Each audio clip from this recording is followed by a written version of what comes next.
विकास जी हमारे साथ लगातार जुड़े हुए हैं। विकास जी, नायब सिंह सैनी तो बहुत खुश नजर आ रहे हैं, जैसे कि शायद पहले से अंदाजा था, लेकिन आप कह रहे हैं कि जीत की तैयारी वहां जहां मौजूद है वहां हुई ही नहीं थी। तो चुनावों में तो जीत का दम भर रहे थे तमाम बड़े नेता, फिर वो क्या वजह रही कि खुद ही की जीत के लिए आश्वस्त?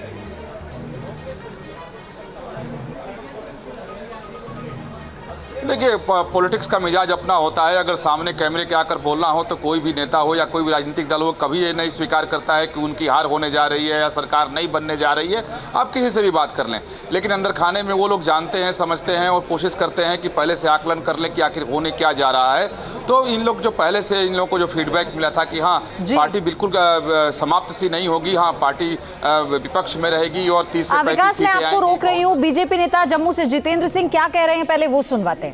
रात और वोट की राजनीति से ऊपर उठ करके जिस प्रकार से विकास हुआ है, लोकहित की योजनाएं पहुंची हैं। आप देखिए, जब कच्चे मकान पक्के में परिवर्तित हुए, प्रधानमंत्री आवास योजना, तो ये ना पूछा गया घर हिंदुओं का, मुसलमान का, ब्राह्मण का, ठाकुर का। एक इंक्लूसिव जो एक राजनीति में जो शैली है, उस कार्यशैली के तहत लोगों ने उसको स्वीकृति दी है। यही आपने हरियाणा में भी देखा, यही आप यहाँ पे भी देख रहे हैं। ये प्रधानमंत्री मोदी जी के नेतृत्व, उनकी कार्यशैली, उनकी प्राथमिकताओं की विजय है और साथ ही साथ लोगों की तरफ से ये अनुमोदन है कि हम मोदी जी का साथ देकर के उनके नेतृत्व में विकसित भारत की यात्रा में जम्मू कश्मीर को भी शामिल करने के लिए पूरी तरह से समर्पित है। बहुत बहुत धन्यवाद सर। तो आप सुन रहे थे केंद्रीय मंत्री जितेंद्र सिंह को। हालांकि उन्होंने कहा है कि क्या स्ट्रैटेजी उन्होंने अपनाई थी जम्मू कश्मीर के चुनाव में और क्या नतीजे रहे उसको स्वीकारते हुए वो बता रहे थे।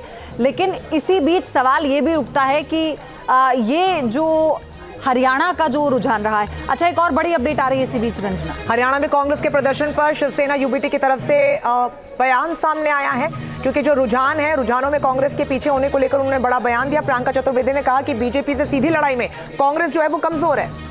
हरियाणा में कांग्रेस के प्रदर्शन पर शिवसेना यूबीटी की तरफ से बयान आया। रुझानों में कांग्रेस के पीछे होने पर शिवसेना यूबीटी का बयान आया है। कहीं ना कहीं कांग्रेस पार्टी को भी अपनी रणनीति देखनी पड़ेगी कि जैसे डायरेक्ट फाइट होती है बीजेपी के साथ, कांग्रेस कहीं ना कहीं कमज़ोर पड़ जाती है। तो क्यों है रीवर्क द एंटायर अलायंस, ऐसा कोई मैं मानती हूँ कि अभी नतीजे जब आएंगे तो फाइनली पता चलेगा। बट अगर जीतते हैं तो उनको बधाई के पात्र भी बनते हैं कि despite anti incumbency they have done well. तो हालांकि अभी सब अपने अपने तर्क दे रहे हैं। सवाल यह है कि अब क्या कांग्रेस आत्ममंथन करेगी? क्या एक बार फिर से वो दौर कांग्रेस का लौट आया है जहां दावों के बाद कांग्रेस को हार का सामना करना पड़ा और निराशा हाथ लगी? तो ऐसे में अब अगला कदम क्या होगा ये भी देखना होगा। बड़ी कवरेज जारी है। न्यूज नेशन अब व्हाट्सएप पर खबरों की ताजा अपडेट के लिए न्यूज नेशन के इस QR कोड को स्कैन करें।